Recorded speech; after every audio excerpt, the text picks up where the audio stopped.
to set up Yellowstone and set up the vast national park system, there would not be an American bison, an American buffalo left alive. Well, the same is going to be true in Africa. And so we're going to need, whether it's the coral reefs or the Siberian tiger. You know, I will say this in a hopeful sense.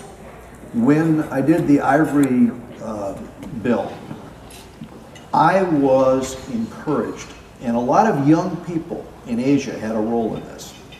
They were up on social media talking about what it would mean if the rhino or elephant went extinct. And the government in Beijing came forward and closed all the carving stations across China. They got out in front of this and moved decisively, as did Europe, as did the United States. Now we can lead together and we can share credit, but we've still got a lot of work to do. We've got a lot of work to do with Vietnam, which is not, you know, complying, and Laos, which is not complying with us. We've got a lot of work to do all over the world with people who are going to try to find ways to cheat.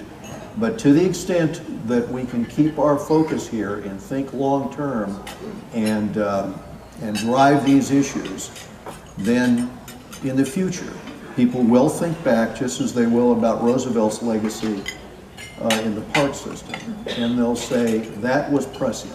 And what we have to save in the diversity in Latin America and in Africa is far more diverse than anything we had, you know, up in the great Northwest.